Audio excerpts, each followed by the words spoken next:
Livro do profeta Jeremias, capítulo 1, versículo 4, que nos diz assim: Assim veio a mim a palavra do Senhor dizendo: Antes que eu te formasse no ventre, eu te conheci.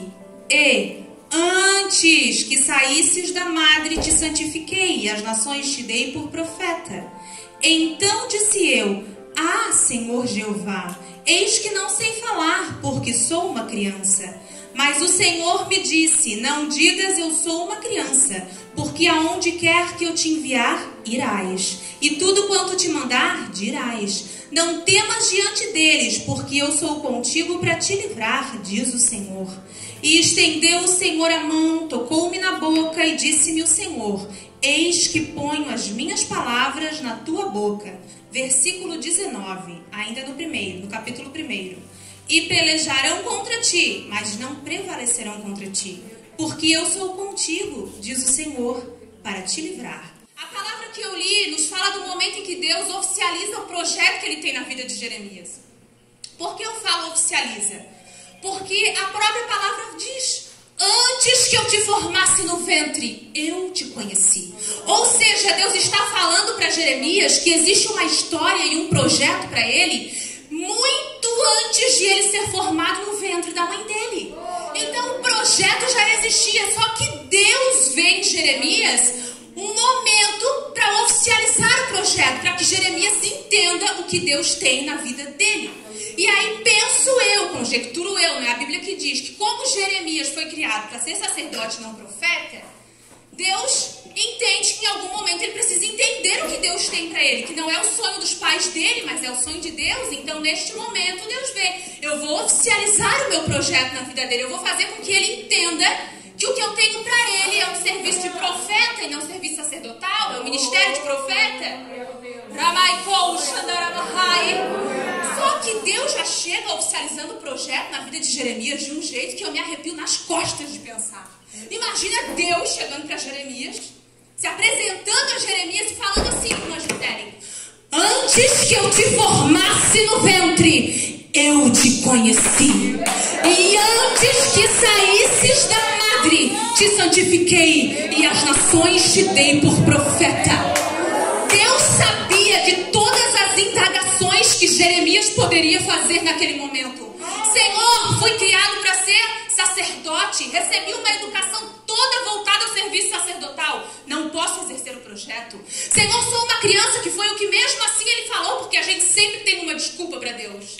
Deus já sabia que ele poderia indagar e o que ele poderia indagar, então Deus já chega oficializando de uma forma com que ele não tivesse palavras para dizer para Deus que não podia exercer o projeto.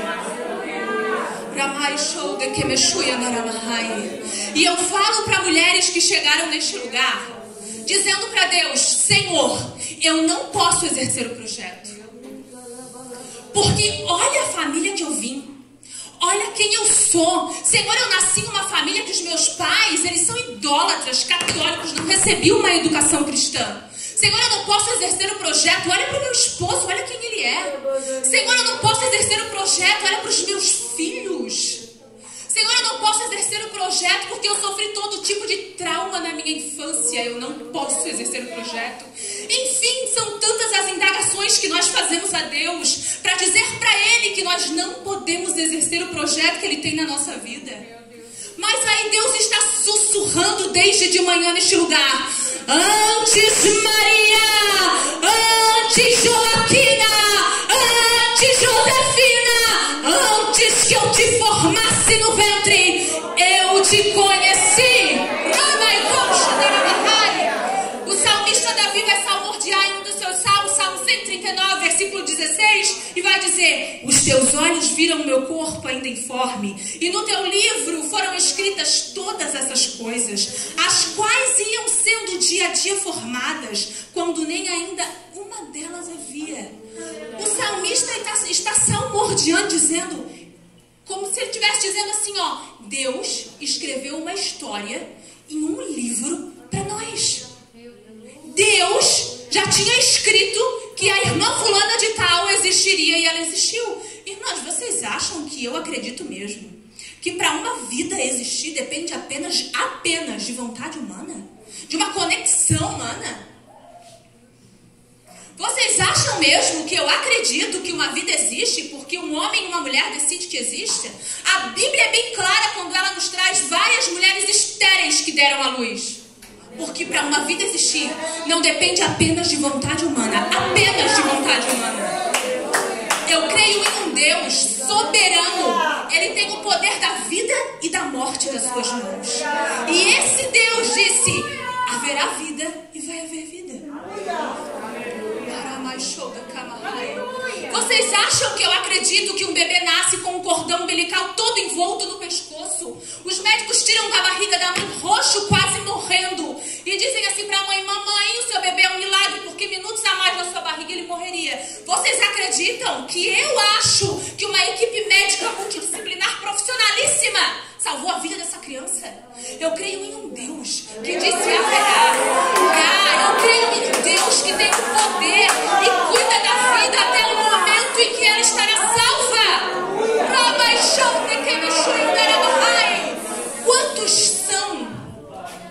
Quantas são as nossas desculpas? Quantas são as nossas debilidades e limitações? O Todo-Poderoso está dizendo para Jeremias, antes que eu te formasse no ventre, eu te conheci.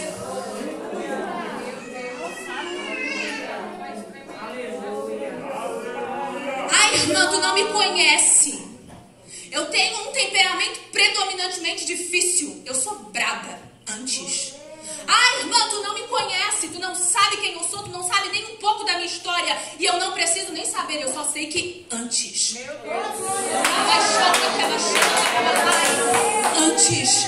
Antes. Tudo de ruim que aconteceu na tua vida foi depois, porque Deus chegou antes. Porque Deus escreveu antes. Porque Deus projetou antes. Ele conhecia quem era Jeremias. Há alguns que até dizem que Jeremias tinha um temperamento predominante melancólico porque ele é considerado um profeta chorão. A Bíblia não diz, eu estou falando que algumas pessoas falam, alguns historiadores falam isso. Porque ele era chorão. O único profeta que tem o livro das lamentações. As lamentações de Jeremias.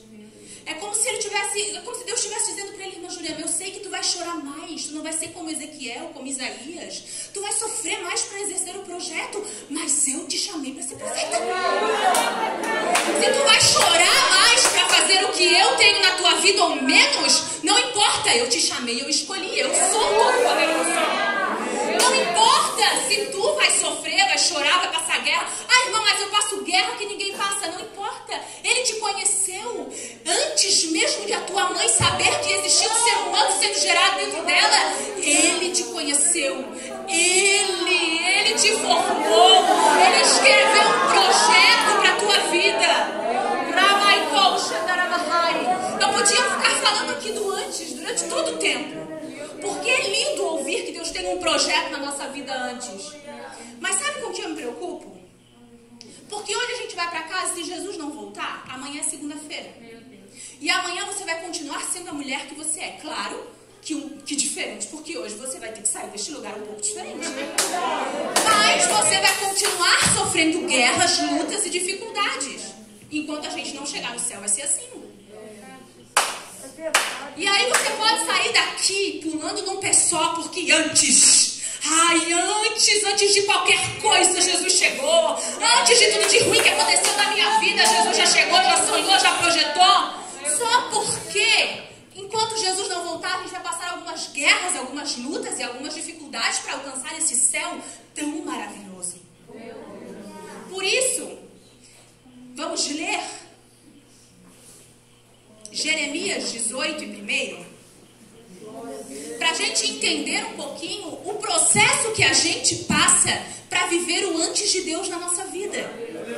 Porque para tudo existe um processo. Para tudo existe um preço. Né? E Deus, ele fala com Jeremias de uma forma muito interessante. Ele usa uma forma lúdica para falar com Jeremias. Jeremias compra um cinto, deixa apodrecer. Deus fala com ele. Compra um vaso, quebra na frente dos anciões. Deus fala com ele. Jeremias compra uma herdade, Deus fala com ele. Jeremias agora desce à casa do oleiro e apenas fica analisando como que ele trabalha no barro, no vaso. Ou seja, Deus usa uma forma lúdica, né? Vai lá e vê, vai lá e compra. E aí agora Deus está dizendo para Jeremias, desce à casa do oleiro. Vamos ler? Capítulo 18. E versículo 1 de Jeremias.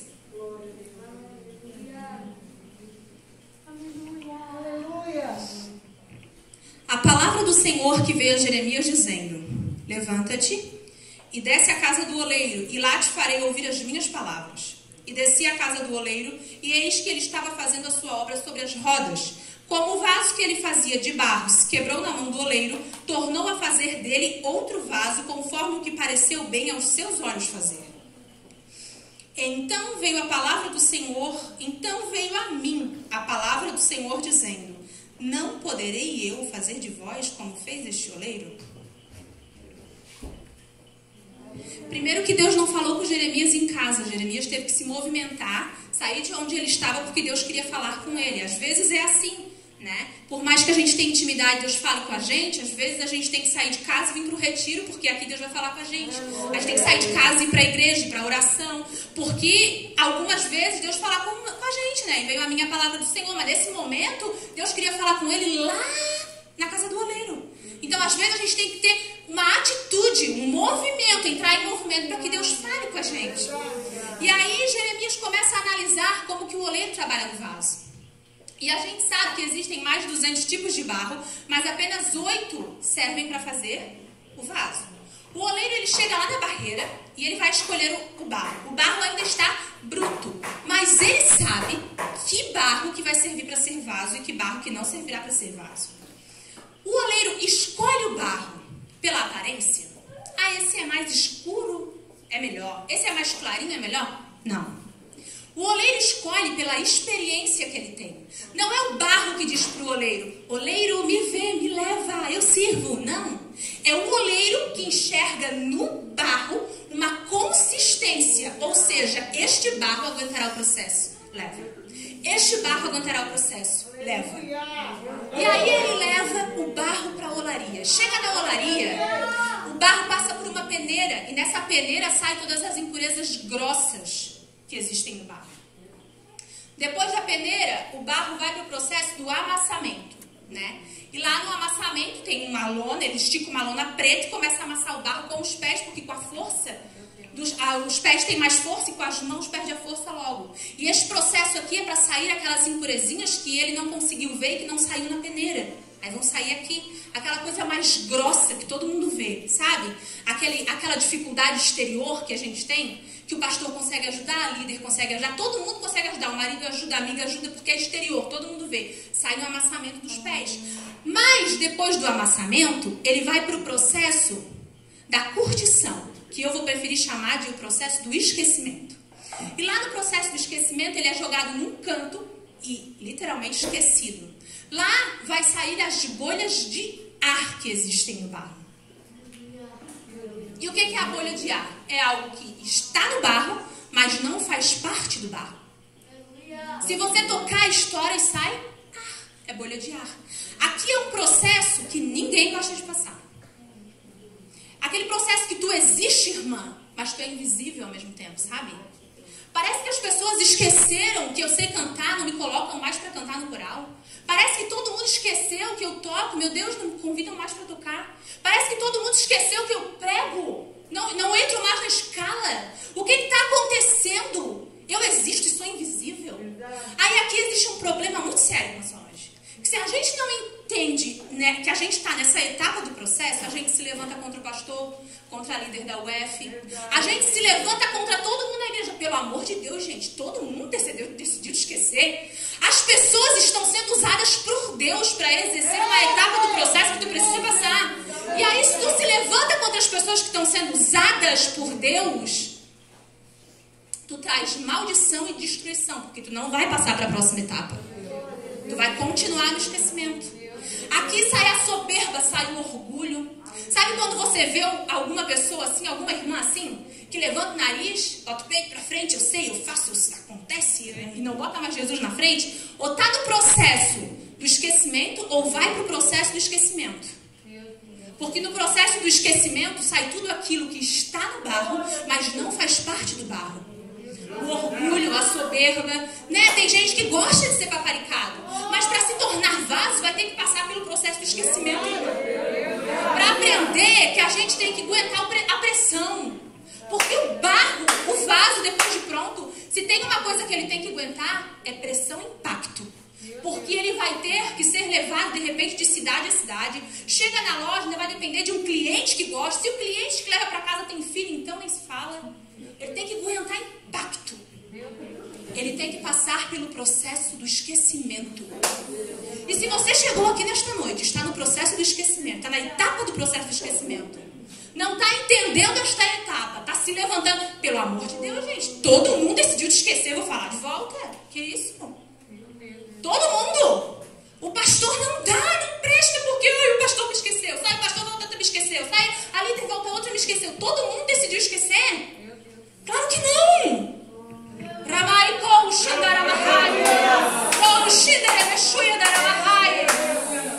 Tu estás em uma etapa, é necessário para ir para a próxima. Mas ele sai do esquecimento. Chega um dia que o oleiro lembra dele e bota ele em cima da roda. Glória a Deus, aleluia. E a roda é uma roda, ela gira, o vaso vai ali para cima e o oleiro começa a moldar o vaso.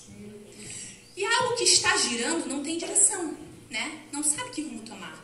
E eu entendo que este processo, esta etapa, é aquela etapa que você está na roda, girando, e você não sabe a direção que você toma. É aquela oração, irmã Jurema, que tu faz assim, ó: Senhor, eu tinha convicção até ontem do que tu tinha na minha vida, mas parece que me tirou o chão. Eu não tenho mais direção. Eu não sei mais o que tu tem pra mim. Eu tô em uma situação que olha, eu não sei. Eu simplesmente não sei, Senhor. Eu tinha uma convicção de que tu ia me usar pra isso, mas de repente parece que me tiraram o chão. Eu não tenho direção, não sei para onde ir, não sei o que fazer, eu não sei mais nada sobre mim. Mas não te preocupa, nesta etapa do processo, tu só precisa ficar parado em cima da roda, tu não precisa saber a tua direção. Sabe o que acontece aqui? O oleiro está trabalhando no vaso, moldando o vaso. Mas nesse processo, volta e meia, tu vem pro retiro e tu sente Deus e tu diz: eu devo estar na direção certa porque eu senti Deus. É porque o oleiro está moldando o vaso. Volta e meia, ele passa a mão dentro do vaso, tu sente ele. Tu vai para uma oração com 3 irmãs e tu sente o oleiro. Esta é a etapa que tu está bem pertinho do oleiro. Ele está trabalhando em ti, ele está te moldando, ele está te formando. Neste momento ele escolhe que tipo de vaso ele quer. Mais alto, mais baixo, pro canto da sala, para cima da mesa, para a mesa de centro. É aqui que ele decide. Então aqui tu só precisa ficar paradinha. Na roda não se toma decisão. Na roda não se decide para a direita nem para a esquerda, porque tu vai cair da roda e vai ser difícil. Na roda a gente não toma decisão difícil. A gente só fica em cima da roda. Não tenta mudar de direção enquanto tá em cima da roda. É perigoso. Você pode cair e quebrar. Permaneça na roda, que volta e meia tu vai sentir o oleiro moldar o vaso e tu vai entender que tu está no lugar certo. Mas chega um momento que o oleiro tira o vaso de cima da roda e ele coloca o vaso na sombra.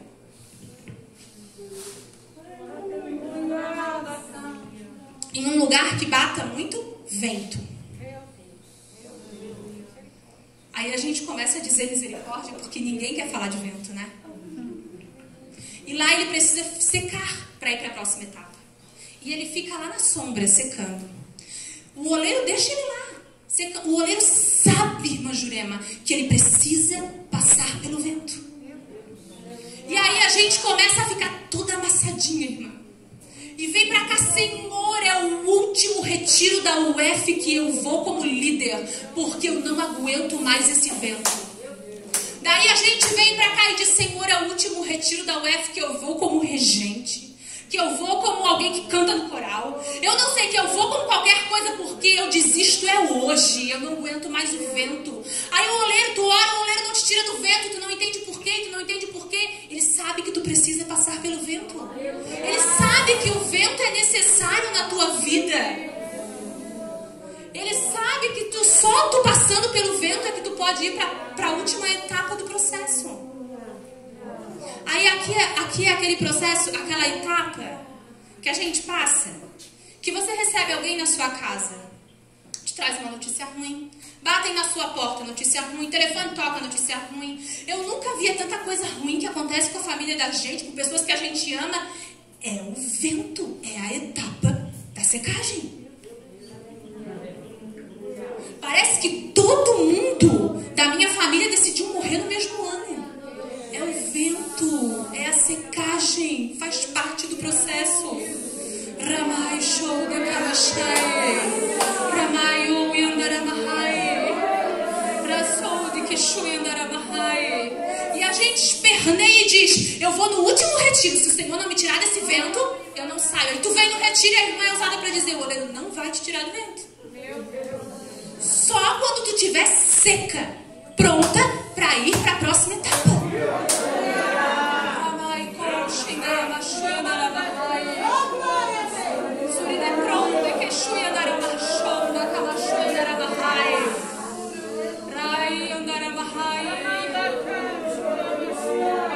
Não te preocupa, é difícil, mas faz parte. Dói, mas faz parte. Faz ficar sem dormir à noite, mas faz parte. Te faz sofrer, faz parte.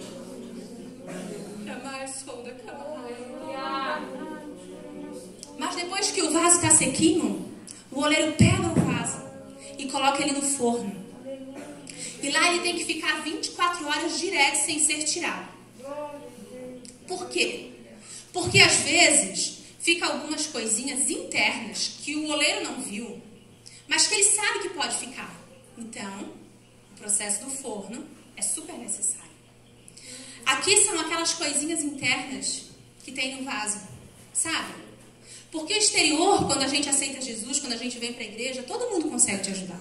Porque as pessoas vêm, elas conseguem te ajudar, orar por ti. Mas tem algumas coisinhas que são interior, que estão no interior, que ninguém vai conseguir te ajudar. Por quê? Porque as pessoas só ajudam naquilo que elas conseguem ver. Não é verdade? Às vezes tem uma invejinha lá, bem quietinha.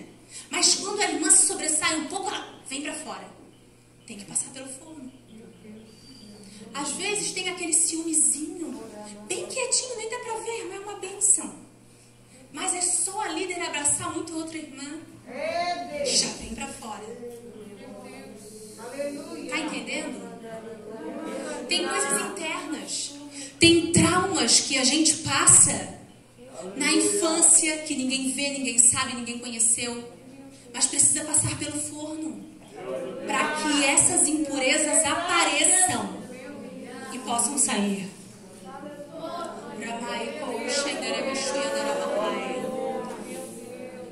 E o vaso pode gritar lá dentro do forno.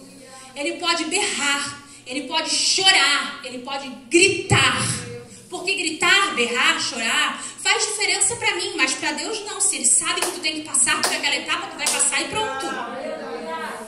Tu pode dizer, é o último. Tu vai continuar dizendo, é o último retiro que eu vou. É o último culto que eu vou. Tu pode até dizer. Mas pro oleiro não muda em nada. Se tu tiver que ficar no forno 24 horas, é 24 horas. Pode gritar, berrar, chorar, pedir pra sair, porque tu vai ter que ficar lá dentro 24 horas.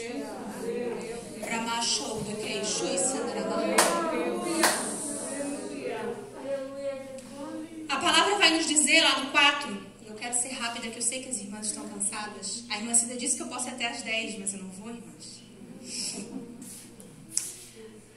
Lá no 18 e no 4, diz assim: como o vaso que ele fazia de barro se quebrou na mão do oleiro, tornou a fazer dele outro vaso. O oleiro descarta o barro? Joga o barro fora porque o vaso se quebrou? Não.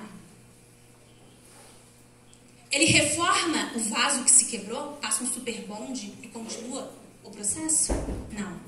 Ele faz daquele barro outro vaso. Ou seja, o barro permanece o mesmo, mas o vaso será outro. Sabe o que eu entendo aqui? Lembra do salmista Davi? Deus não rasga o que ele escreveu no livro porque o vaso se quebrou. O que ele escreveu está escrito. Deus é soberano e ele também não erra, mas ele te deu o livre-arbítrio.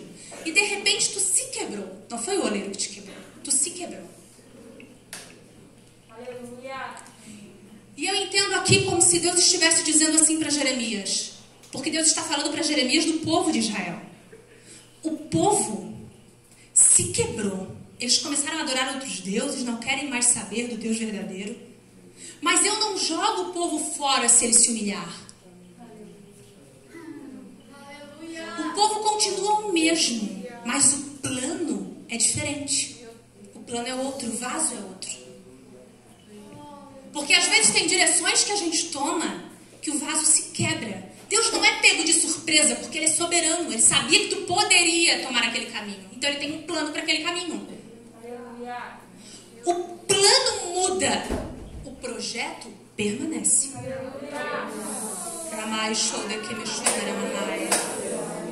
Eu falo para mulheres aqui que chegaram quebradinhas e estão até dizendo dentro delas agora, neste momento que eu estou ministrando: é porque tu não sabes o que aconteceu comigo, irmã.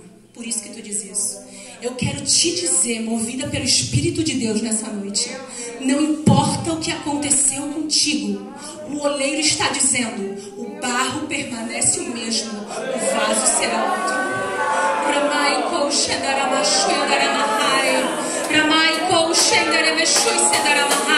Mas de repente você está se perguntando por que ele não reforma. Porque um vaso reformado não aguenta impacto e pressão. E se tem uma coisa que crente cheio do Espírito Santo, como foi pregado aqui, tem que aguentar, é impacto e pressão. Porque se tem uma coisa que o crente passa, é pressão. A gente é pressionado para tudo no mundo. Por isso ele não reforma um vaso que se quebrou. Ele não passa super bonde porque ele sabe que tem o fogo, que tem o vento, que tem a secagem. E se tiver super bonde, quebra e pode não estar mais na mão do oleiro.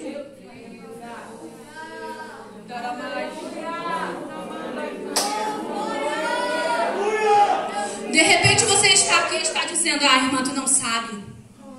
Eu casei fora da direção de Deus. O meu marido me abandonou, estou divorciada. São tantas as minhas dificuldades. Ah, irmã, tu não sabe o que aconteceu na minha vida. Olha, o meu filho caiu nas drogas. O meu marido é um alcoólatra. Ah, irmã, tu não conhece a minha história. De repente tu chegou aqui quebradinha.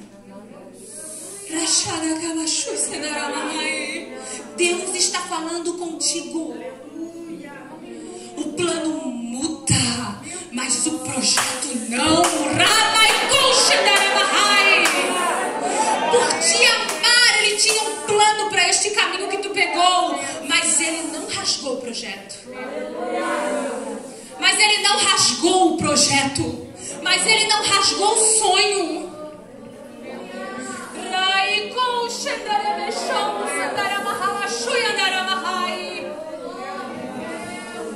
De repente tu está se perguntando assim: irmã, por que o processo?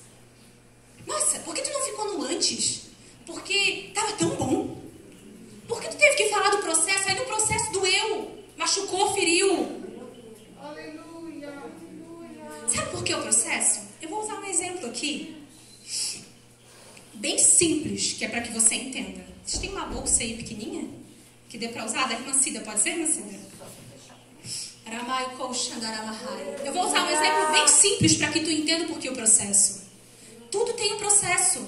Eu sempre falo do processo porque o processo é o que a gente vive hoje, né? A gente sempre está no processo. Quando a gente alcançar a perfeição, a gente vai estar lá na eternidade com Cristo. Enquanto isso, a gente está aqui no processo. Vamos supor, minhas irmãs, que esta bolsa, seja caríssima. Caríssima. E ela é minha. Eu sei lá, muito cara. R$1.000 é caríssimo para uma bolsa. Não? Mas ela é minha. E eu, Jerusa, decido dar ela para a irmã Cida. Pega, irmã Cida. Agora ela é da irmã Cida, porque eu dei para a irmã Cida. Quanto a senhora pagou por ela, irmã Cida? Eu ganhei. Não pagou nada? Aí a irmã Cida agora está toda faceira, passeando no centro de Palhoça, com a bolsa. De repente aparece a irmã Solange. Ai, irmã Cida, paz do Senhor, tudo bem? E que bolsa bonita. Quanto vale a bolsa para a senhora? Licença, irmã Cida. Daí a irmã Cida vai olhar para a bolsa. Não vale nada, não paguei nada por ela. Aí a irmã Solange já tchau para a irmã Cida e a irmã Cida continua andando no centro de Palhoça. De repente vem um ladrão e tenta furtar a bolsa. Eu tenho certeza que a irmã Cida iria querer tirar o que tem dentro da bolsa, que ela pagou um preço, e a bolsa, de repente, ela fecharia e até daria para o ladrão. Por quê? Porque o celular que tem dentro da bolsa, ela teve que fazer hora extra no serviço para pagar. Porque a carteira está com o salário do mês que ela trabalhou 30 dias para ganhar. Ou seja, as coisas que tinham dentro da bolsa nem valiam tanto assim. Mas ela queria tirar. A bolsa valia mais. Só que a bolsa ela não pagou 1 centavo por ela. Então ela não dá valor para a bolsa. Irmãs, isso é para tudo. Obrigada, irmã. Isso é para tudo na vida. Valor e preço são totalmente diferentes. Não tenho formação em administração e nem sempre sou boa nisso, mas isso é coisas que a gente usa na vida cotidiana. Todo mundo que recebe um salário, que paga, sabe disso. Valor e preço é diferente. Mas algo só tem valor se tiver preço. Isso é para tudo na vida do ser humano. Para tudo. Quem não sabe disso? Né? Os avós dizem assim, minha filha, quando você tem filho, ensina essa criança a pagar preço pelas coisas, senão ela não vai dar valor. Não é assim? Tem que ter preço, porque se não tiver preço, não tem valor, minha filha. Não é bem assim? Para tudo na vida tem que ter preço. Meu esposo sempre fala uma frase, que é ter um produto bom, paga caro por ele. E é assim, se eu te dizer, irmã, eu estou vendendo esse produto, ele é muito bom, mas é R$10, a irmã vai dizer, não vale nada. Mas se a irmã pagar 500, a irmã até acredita que vale alguma coisa. Então, preço é quanto eu pago, valor monetário. Mas o valor é quanto ele vale para mim. Mas ele só vale se eu paguei um preço por ele. Ninguém abre o guarda-roupa e dá a jaqueta de couro que pagou R$500 com facilidade. Mas o que a gente também ganhou, a gente dá com facilidade, que a gente compra na promoção, não é verdade? Isso é bem claro. Isso é um exemplo bem claro de Jesus. O valor da morte de Cristo na cruz só é imensurável para nós porque o preço foi alto. Para tudo na vida. Você vê 2 mães no parquinho com 2 crianças. Uma era estéril, não podia ter filho, lutou, chorou, batalhou, teve a criança. A outra ganhou com facilidade, podia gerar, ganhou, tá lá a criança. De longe você vê a que era estéril, que sofreu para ter, e a que teve com facilidade. Porque a que era estéril, a gente até diz que é histérica. Ai, cuidado, ai, não sobe. Ai, por quê? Porque ela sabe quanto vale aquela criança. Ela pagou um preço por aquela criança, então ela se entrega mais. Às vezes a gente quer ter algumas especiarias. Às vezes a gente quer ter alguns tesouros de Deus. Mas a gente acha que é assim, aconteceu. A gente acha que é simples assim. Não é verdade? Aí a gente diz, ai, irmã, por que esse processo para se tornar um vaso? Simplesmente para que tu dê valor por ele. Vai chegar um dia que o ladrão vai tentar te roubar, irmã, aquilo que tu ganhou. E esse dia chega. Ele sabe o que está esperando por nós na eternidade. Só que se tu pagou um preço muito alto por aquilo, tu luta, irmã. Tu não dorme à noite se não tiver que dormir. Tu vai pra vigília se tiver que ir. Tu vai pro jejum se tiver que ir. Mas tu não entrega pro ladrão. Tu faz igual a irmã Cida com a bolsa. Tira o que tem que tu pagou e o que tu deu, tu dá.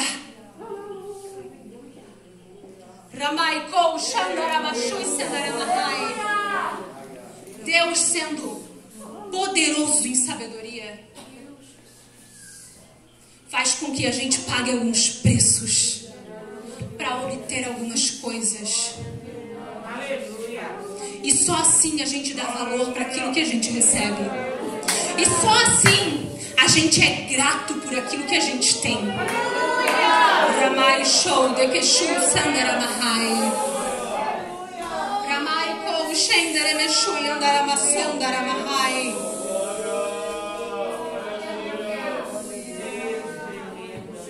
Eu quero te convidar a estar de pé.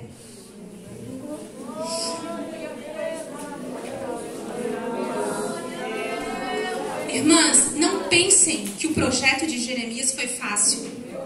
Até por isso que me levou a falar do processo. Ele foi um profeta usado para exercer a misericórdia de Deus. Porque aquele era um tempo que Deus poderia mudar o plano se Israel se humilhasse. E não é tão fácil assim ser usado para exercer misericórdia como Jeremias foi. Porque o momento é mais ou menos assim. Ele prega, ele profetiza, mas nada acontece. Porque ele profetiza que vai acontecer algo, mas se o povo se humilhar, Deus muda o plano e perdoa o povo. Então ele prega aproximadamente 41 anos sem ver as suas profecias se cumprirem. Diferente de Ezequiel, que foi usado como o profeta, que era profeta, mas foi usado para exercer o juízo de Deus. Enquanto Jeremias, misericórdia, Ezequiel, juízo. As coisas estavam acontecendo no tempo em que Ezequiel falou. Então não é tão fácil assim. Porque quando eu leio, antes que eu te formasse no ventre, eu te conheci. E antes que saísses da madre, te santifiquei e as nações te dei por profeta. Toda vez que eu leio este versículo, eu me lembro do processo que Jeremias passou. Toda vez que eu me arrepio pensando em Deus se apresentando a Jeremias e falando dessa forma com ele, que eu acho lindo, eu lembro do processo. Porque às vezes a gente só quer ficar com a parte da profecia, do lindo, do antes, ai que coisa maravilhosa. Mas quando chega a segunda-feira e o processo bate na porta, as etapas do processo batem na porta, a gente recua. Mas Deus está me usando neste lugar para falar com a tua vida e para dizer para ti, por mais que seja lindo o antes de Deus na tua vida, não esqueça que tu terás que passar pelo processo. Por mais que o antes é lindo e perfeito, não esqueça que o vento vai chegar, que o amassamento vai chegar, o esquecimento vai chegar, o forno vai chegar. Mas esteja grudado na promessa. Grudado. Eu falo para classes e classes aqui. Classes de mulheres que estão ainda no momento do diálogo com Deus, indagando com Deus. Eu não posso por causa da família. Eu não posso porque meu marido me deixou, sou divorciada. Eu não posso por causa dos meus filhos. Eu não posso por causa das minhas limitações e debilidades. O Senhor vai usar para ser mulher de obreiro, de evangelista, de pastor. Menina que foi criada na igreja, que teve uma educação cristã, que teve todo um envolvimento com o trabalho do templo desde pequenininha, né? Tem mulheres que começam a dizer assim, eu não posso. Porque Deus vai usar é outra. É uma menininha que nasceu na igreja, que teve toda uma educação. Não eu. Meu Deus, olha quem era minha mãe, uma idólatra, uma mulher rixosa. Como vou conseguir eu ser submissa? Mas Deus está falando contigo aqui. Ele projetou antes. Ele sonhou antes. Ele escreveu antes. Tudo que tu usa de desculpa para Deus foi depois de Deus ter chegado, porque Ele chegou antes. Mas de repente eu falo para uma outra classe que está entrando na etapa do amassamento e não é nada fácil, do esquecimento e também não é fácil. está secando na sombra, o vento está soprando e também não é fácil. Ou de repente está no forno, e ai, que dor, né? Não importa a etapa, não importa o processo, não importa a etapa que tu esteja. O que importa é que tu esteja firmada naquilo que tu ouvisse, naquilo que tu aprendesse aqui. Porque eu tenho certeza que as palavras que foram ministradas neste lugar, o alimento que desceu a este lugar, eu não pedi para a irmã Cida, o que tu tem para mim? A irmã Cida confirmou a mensagem que eu estava falando com Deus. Porque a gente tem o mesmo Deus, irmã Jurema, não precisa estar grudado em ti. Se Ele quiser me revelar para mim, revela para ti. Eu não sabia o que os pastores iam ministrar aqui no curso de diaconisa. Mas o mesmo Deus que falou com eles, falou com a irmã Cida, falou comigo, falou com as pessoas que assumiram essa tribuna. Ou seja, Deus marcou um encontro especial com você essa noite. Deus marcou um encontro especial com vocês neste dia. Ramaikou Shandaramashou Senderebeshuikendaramahai. Antes, mulher, antes que eu te formasse no ventre, eu te conheci.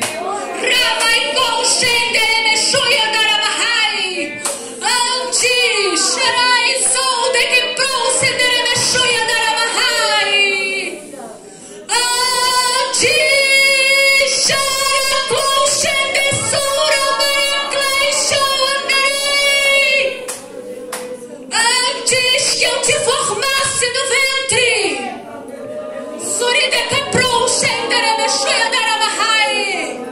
eu te conheci.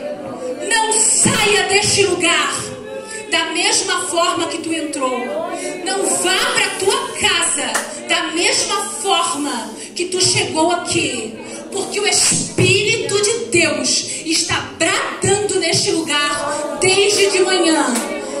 Antes que eu te formasse no ventre, o Espírito de Deus usou poderosamente as pessoas que me antecederam aqui.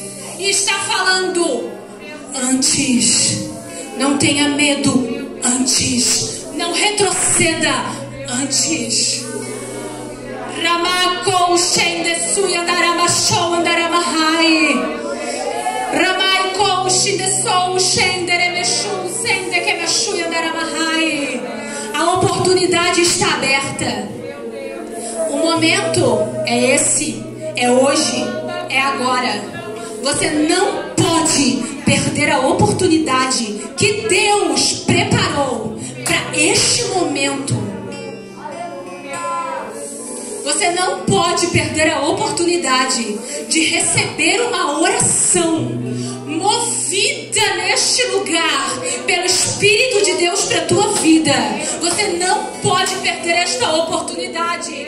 Ramakou Sheisou Ramaramashou Yandaramachandaramachou Clouseneprou Quem Sourindaramachá Rouclechou Suldequeprou Xandaramahai Maramachou Cindereprou Cinderemahai Clouquem Consideremecou Clouquem Sou Candaramachou Yandaramahá Maramachou Cindereprou Clenderemechou Yandaramassai Maramadecou Maramadaramaxara Madaramachou Yandaramahai Maramachou Andaramachou Yandaramadaramahachou Yandaramahai Suredequeprou Xandaramahachou Yandaramahai.